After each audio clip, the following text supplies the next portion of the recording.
back on the Zero Hour. And I'm your host, as always, Richard RJ Eskow. I'm a little distracted, folks, because I broke my glasses and I'm wearing these backup glasses, which they're not flattering. But anyway, on to more important things. Who runs this world? How's that for important? Who runs this world? Who runs this country? My next guest has written a book on that topic. I knew her when we both worked on, we first encountered each other when we both worked on the Bernie Sanders campaign in 2015, 2016.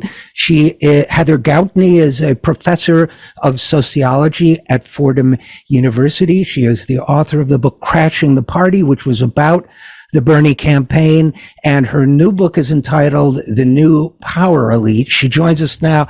So first of all, Heather, welcome back to the Zero Hour. Thank you. Thank you for having me. It's a real pleasure.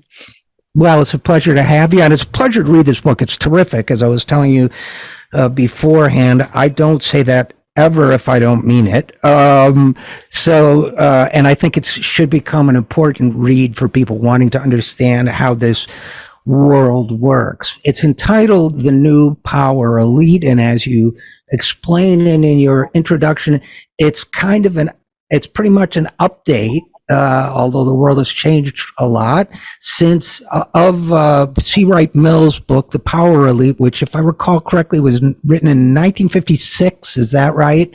So that's basically, the year Elvis hit it big. It's a top marginal tax rate was 90 or 92%. Post-war boom for some people. Some people were excluded.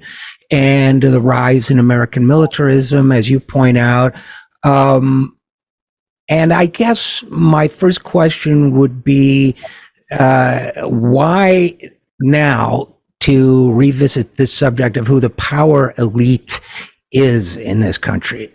Well, and thanks for that question, Richard. Well, first of all, I started this project in 2013. So obviously things have changed considerably since then. But in my view, the currents that were moving, the political and economic and power-related currents that were moving at the time I started the book are not only similar, but they've in some ways really come to fruition with the presidency of Trump and the rise of Trumpism. But my impetus for writing the book was, there were several aspects to that. First, I was sort of raised by Stanley Aronowitz, who was a C. Wright Mills scholar, and I was always turned on by Mills's dedication to what he called the formation of public intellectuals, meaning people who are studying the problems of the day and making the analysis accessible to everyday people and impactful. So that was certainly a big influence. Another piece of it was that I had been an activist in the global justice movement, when people were protesting NAFTA and FTAA and the rest. And I wanted to I decided that I wanted to see or really understand in a fundamental way who I was opposing, what were the forces, the concentrated power that I was protesting. So that's when I kind of switched gears to start to study elites. The thing specific to C. Wright Mills is that, Mills in his book, The Power Elite, and in another book, The Sociological Imagination, he beckons intellectuals to take up this project of understanding the sort of institutional arrangements and power inequalities of their time. And that's what Mills did for the post-war era. And I found that a lot of people have sort of taken up that project of, like William Dunhoff and others have taken up the project of studying elites, but they didn't do it in the way he did it, which is to look at not just political economy, but also the role of celebrity and the media and all of these more sort of institutions that sort of around the hegemony in culture. So I wanted to do a book that took almost his exact structure, of these sort of different, each chapter covering a different institution, and how they all form this sort of big, large power structure in America. Now, two things that are very different and were part of the reason why I picked this up is that, as you mentioned, in the post-war era, we had a very different political economic paradigm that was operative in the US and really around the world. And in the 70s, we saw a fundamental shift toward what I and many others called a neoliberal order. And so I felt like it was very important to pick up with that shift. So a short part of the book kind of takes us to the 1970s, and then the rest of the book really focuses on the institutional arrangements of the 70s onward. So that's, a very big piece of it. And then, of course, how those institutional arrangements have changed in a deep way. And they did, so where Mills arrives in the book in terms of how the power structure pieces together, I get to a different place that he indicated was possible, but that he didn't believe was actually reflective of his moment. So, and I'll just give you a quick example, maybe get into it, but like the role of celebrity, the role of celebrity in the American power structure is completely different than it was in the 1950s. And Trump is, of course, a wonderful example of that. So in any case, there were a lot of things for me that came together, but it was Mills himself that in a couple of his books asks for people on the left, intellectuals on the left, to take up this project. And of course, I shouldn't be the only one. This is obviously a collective effort in trying to understand these complex forces. A couple things come to mind, Heather Gautney, in what you just said. One is, having been born in the 50s myself, my parents were, they had the book, they had the Power Elite, they had the sociological imagination. My older brother, who was involved in the student movement, college student movement in the 60s, all those guys, his contemporaries, all those people were very aware. I mean, you talk about the public intellectual in the 60s, although I was a kid around this milieu, and public intellectuals had a real influence. They influenced the discussion, they influenced the discourse, they were, and I think, so part of what you're doing, it seems to me, is trying to revive that. And I think we're seeing some of that. It's resurgent again here and there. I mean, I think people are looking to Noam Chomsky and people like that, and maybe some people look to Slavoj Žižek or whomever. But so I think that in and of itself is a good thing, and to extend that beyond the academy, to extend that conversation, and as you said, well, let me say this first, that I didn't realize until reading your book the extent to which Mills himself was kind of looked down upon by the sort of insider cool kids of academe of the time. And maybe we could talk about that a little bit. And lastly, I'll just say that you quote very early on in the book, you say, nowadays there is a general sense among people in democratic societies that the world they live in is not of their own making, and that someone else is pulling the strings, and in this feeling they are quite right. Yeah, and the willingness for someone, a public intellectual, to say that to people, as opposed to the kind of intellectual gaslighting that I think people have experienced for 3 or 4 decades at least, is also really important. Maybe we can start with, just to get it out of the way, why was C. Wright Mills dissed, as they say, in his day?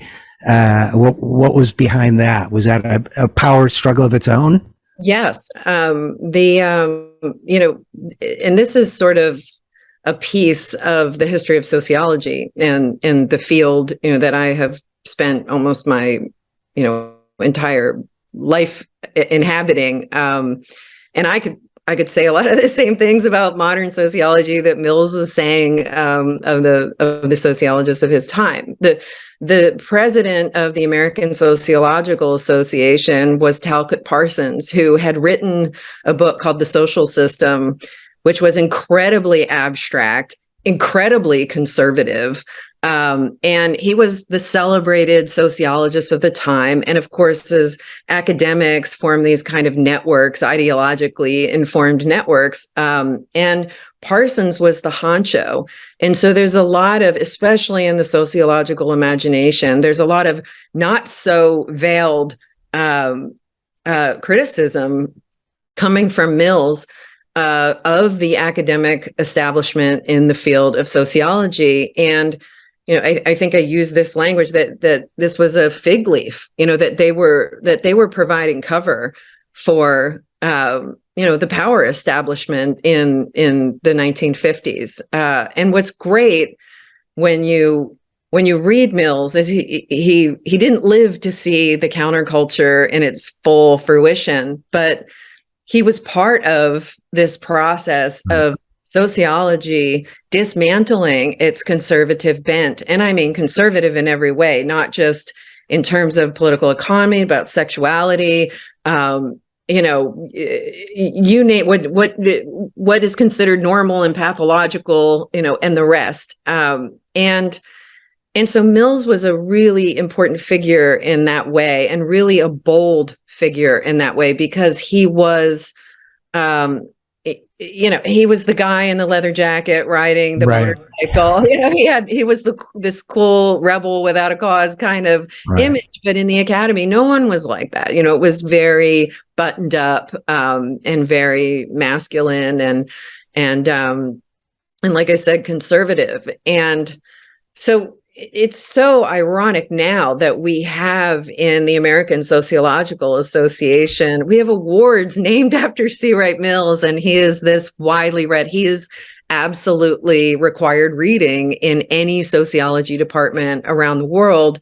But at the time that he wrote his books, he was very popular among, the on the left, but not so much in the rest of the academy. And one thing that I'll say about Mills and his influence, and this is a sort of another irony, and one of the things that I was trying to do in this book as a person seated in the field of sociology, is that most of our discipline is what Robert K. Merton would call normal science. It's parsing out these really small problems and studying them with a particular methodology. And it's important, but it's not intellectual in the sort of big picture, philosophical kind of thinking that Mills was doing. And one of his catchphrases was he encouraged his students to think big.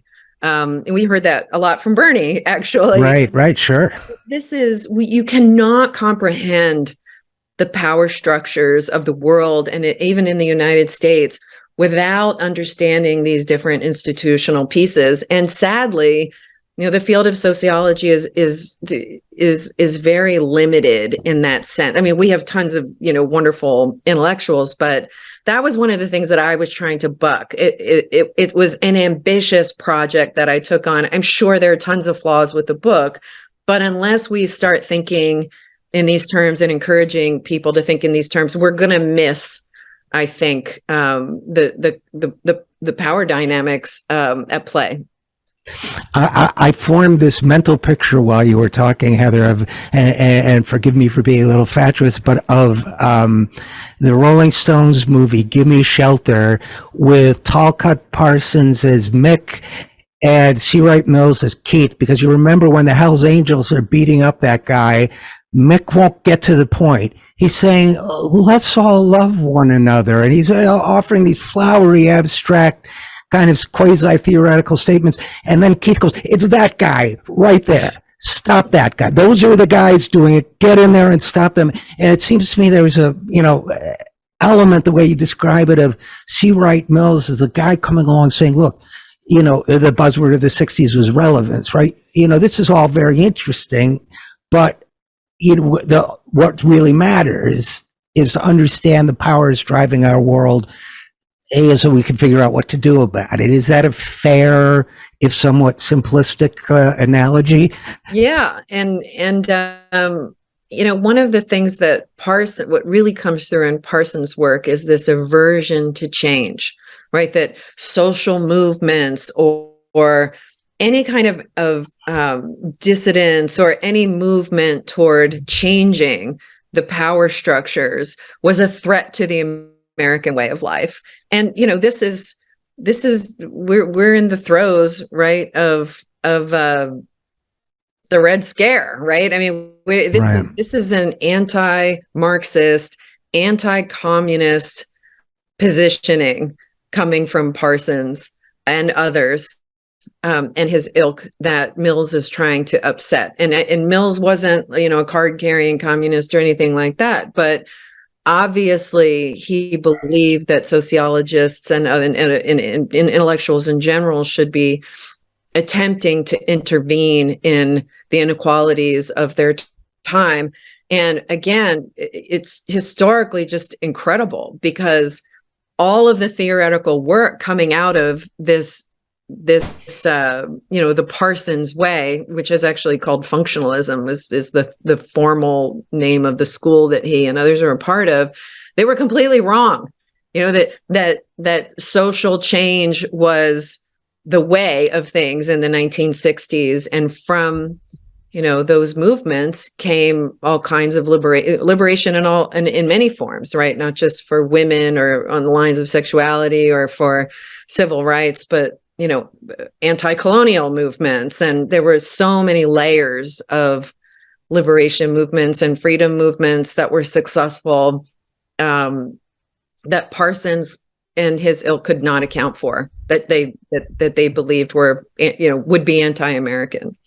I wonder if that aversion, that sort of conservatism in sociology that Parsons represented, I wonder if that doesn't even go all the way back to, Gustave Le Bon and that kind of a mob psychology approach, that the undifferentiated masses are unruly and things will go haywire if you let them take over. Something that's very much a part of the discourse now, something that was used against Bernie, I think, when we were working for him and so on, almost as if his massive popular support was another reason to discount him.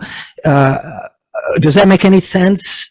Yes, totally. I mean, that is the intellectual legacy of Le Bon, and this general idea of social movements as you said, unruly mobs, as dangerous, as threats, not as politics by other means, not as ways of moving the dial that are perfectly rational and that can have egalitarian outcomes. That was, and Mills was pointing out that this was political. This wasn't just science. That they were providing cover for political forces in the United States and for a political ideology that was, in many ways was not just anti-communist, but anti-egalitarian in more generally. So yeah, Parsons is very much part of that legacy, and Mills was very much part of the death of that legacy. And I would invite your viewers to read The Sociological Imagination. I teach the book. Mills just eviscerates the functionalists. I mean, he's ruthless, and that's why people loved him too, was he was caustic and creative, and he spoke in very plain language, but also managed to be intellectual and not dumb his work down. And he was exciting to read. And remains exciting to read. That's the aspect of my book that I never even tried to replicate, because no one can be like C. Wright Mills. You have to be you have to be yourself. Absolutely. And, I'm sorry to interrupt, Heather, but it's very readable. So, I mean, he's him, you're you. But one of the things that obviously, the obvious contrast between you writing this in the second decade, primarily, I guess, in the second decade of the 21st century, and Mills writing in the 1950s is that, as you point out, for a lot of people in this country, that was a time of enormous economic gain. That, I think you've got the statistic somewhere here that it was, personal income grew by 45% during the Eisenhower presidency. For a lot of Americans, including my parents, it was the first time having discretionary income. So this entire mechanism of entrapping people in consumerism and building a culture around that with the new medium of television, everything that was going on, it was just coming into being when he was writing this. And then under very different circumstances, you undertake this project beginning in 2016, 7 years after the great financial crisis. We're still not out of the long recession. Inequality is soared, incomes have stagnated or fallen behind for most people.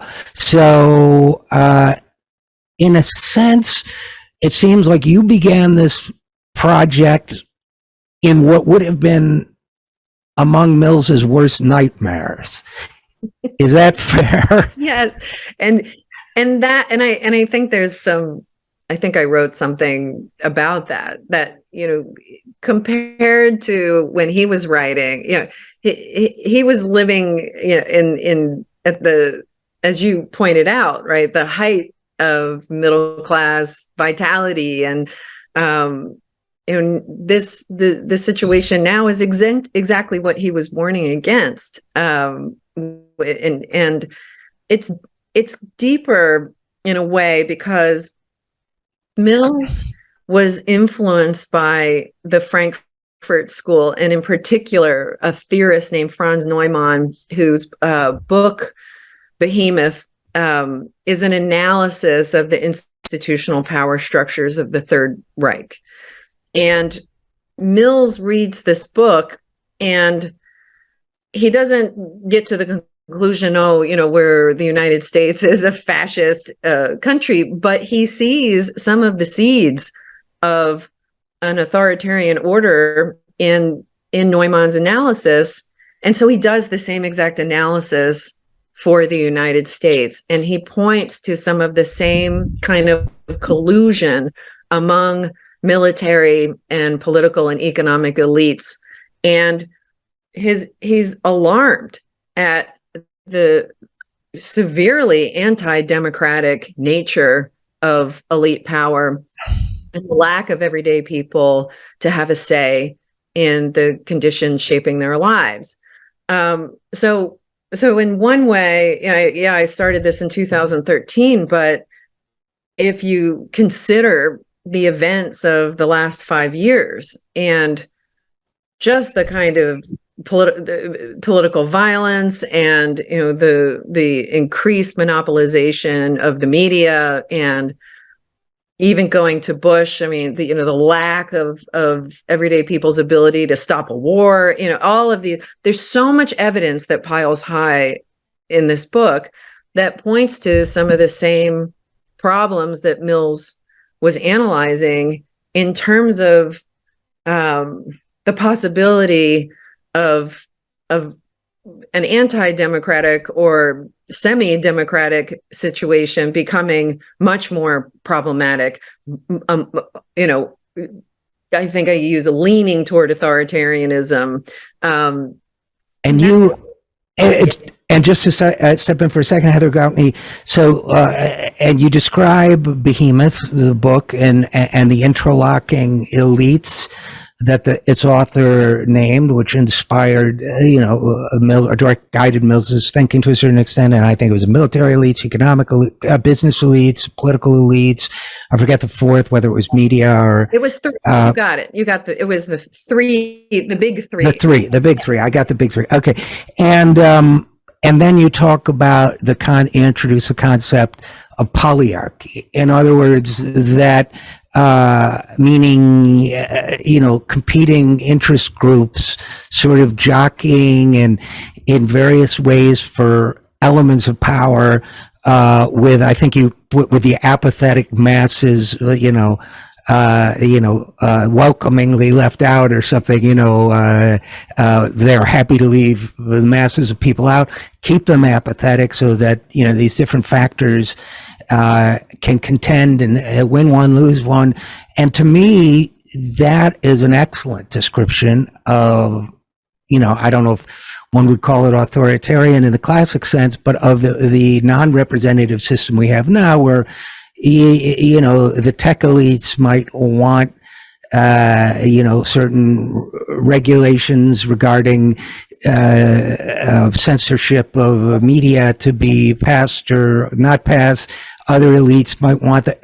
But the fact is, what appears to be a political system based on debate is really just the contention among certain powerful groups. Is that sort of right? Yeah. The concept of polyarchy was coming out of, Mills was critical of the sort of pluralist currents in political science of the time that were, basically representing our American political life as one, as you describe, as one of competing interests where different groups have the ability to enter into debate, and to, sort of engage in interest group politics. And Mills's criticism of that view was that it completely ignored the fact that of this collusion, right, or this institutional interlocking was the language he used, of elites at these gigantic institutions that, in his view, subordinated all other institutions. And to be at the command post of these institutions was to hold an enormous amount of power, and in particular, the power of decision over masses of people's lives. And yeah, I mean, I think now,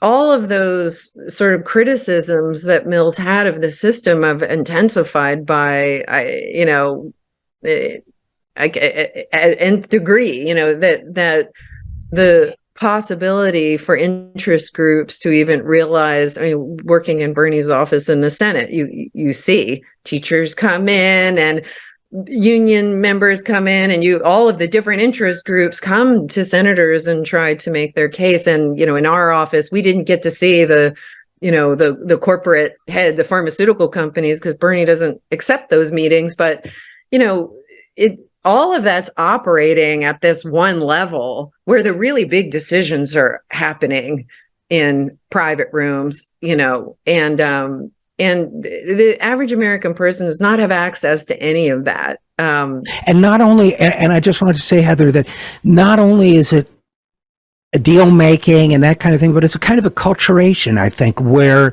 if you're the typical senator, these are the people, this is your social world, this is your social network. Well, I guess that means something else now, but, and that, therefore, that's what you hear 24 hours a day. Maybe you read something in the paper about some protester saying, well, the X or Y that you don't hear every day, but you sort of imbibe, I think, and internalize what you hear, no matter, I think that's sort of on a micro level, a sociological phenomenon of its own, isn't it? Yeah. I mean, one thing is, there's two examples that I use in my classrooms, to kind of illustrate what we're discussing now. The first was when I started working for Bernie in 2012. The Farm Bill was up, and we were adding amendments, and one of them was GMO labeling. Which this was my first experience working in the Senate, and I thought, this is going to pass no problem because everybody wants to know what's in their food. Lo and behold, no Democrat voted for it. Bernie was all completely alone. And when I went back and I looked at, what were the campaign contributions for all the Democrats in the Senate at that time, I saw Monsanto come up over and over and over again, and it made sense to me. They don't care that the people want to know what's in their food for the basic, right? A very basic thing like your health and what you're putting in your body. In the world, it cares because Monsanto's gonna give them, it wasn't even that much money, 5-10. That's the thing. Yeah, I mean, you're right. It's not that much money in the grand scheme of things, but it's well invested on Monsanto's part. And that gets to, we've talked a lot about how things are different in the era in which you wrote this book than in C. Wright Mills' area. But one thing maddeningly seems the same, which is you talk about the notion in the 1950s that returned during the Clinton era and during the Obama era, for example, of what was called the end of ideology, which is the notion that somehow when you strip all those messy ideologies away, which, by the way, I think it's good to have an ideology. It's a value system. But when you demonize ideology and when you strip it away, then we technocrats, using our unvarnished, pure, brains floating in space to analyze the situation, will spit out the proper answer and you're just supposed to read the type as it comes out of the computer and obey. And that to me is something that recurs. It was huge theme in the Obama era. And of course of the big part of the Democratic establishment all along and of the Republican establishment until Trump came along. But then lo and behold, Trump becomes president, picks a lot of the same people.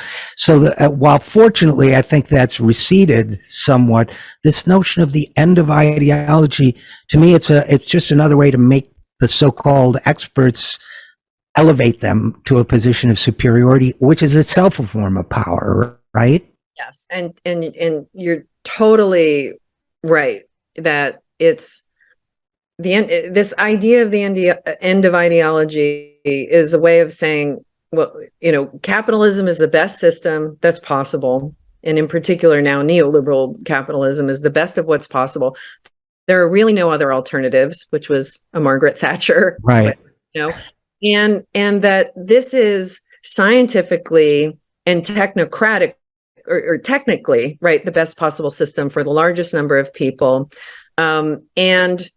And then following from there, everything we do is because it's technically necessary, right? Or, it's this sort of claiming of science without actually being scientifically grounded. And really, when in the Clinton era, this was something that intellectuals, Francis Fukuyama, for example, were defending, after the fall of the Berlin Wall. And, the sort of view of the United States as the sole superpower, it was the triumph of liberal democracy and capitalism. And, no need for the ideology of working class resistance or for Marxism or, any of these other idea systems that are counter to capitalism, because capitalism has proven itself to be, as I mentioned, the best system possible and dominant from all of the other strains of Marxism and communism that might have existed prior to, right, the 1990s. And it's a tool. Yeah, it's an absolute tool. And the Democrats are particularly good at that. The Republicans are sort of okay with being openly autocratic or kind of glomming on to these sort of even extremist ideologies. The Democrats, especially Clinton, Obama, are wonderfully adept at claiming, the budget must be balanced for technical reasons. Right. It's an incredible, and yet what's interesting is they consensus on so many things. That despite that autocratic style of the Republican Party and the technocratic ways of the Democrats, they were both for free trade. They're both for these sort of imperial involvements in other countries. They're both for tax policies that benefit corporations and the rich. I mean, the list goes on. And that was Sure. one of the things in my book that I tried to do. And it took me 3 chapters to do it, because I really wanted to go through each presidency and demonstrate the commonalities and the consensus on these sort of fundamental political economic questions and policies. So there's a lot of policy in this book for that reason, because I think it's important to unpack what each president did to advance us to the place we are now, to this gross inequality and events like January 6th and all the madness. Runaway climate change. We could go and Heather, I may have to have you back, because there's so much more that I'd love to talk about here. But so you talk about you go through these presidencies, you talk about the shift of the economy from production to finance, which I think is hugely important. This financialization at various times. Financial profits have been 50% of all corporate profits in this country, which is insane.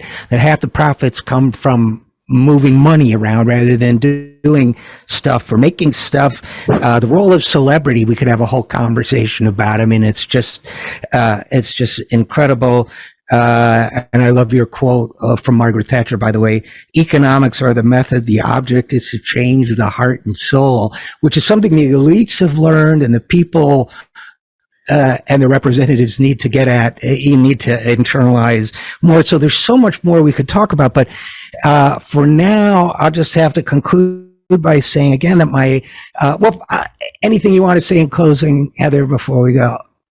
Just one thing, that I would like to applaud you for what you're doing, because one of the ways that I end the book, I couldn't end the book with a grand proclamation for what can be done, but I did land on 3 different kind of pillars, and one of them was independent media and people advancing these discourses that are unbeholden to corporate interests, and really trying to buck that by doing. And you're doing that, and I think it's really the most important work that the left can be doing right now. So I just want to end by thanking you for doing what you're doing with this program. Well, that's a role reversal, but okay. And I highly recommend, thank you. And I highly recommend the book. Again, my guest is Heather Gautney. The book is The New Power Elite. Heather, thanks for writing it, and thanks for coming on the program. Thanks for having me. We'll be right back after this. I'm Richard RJ Eskow, and this is The Zero Hour.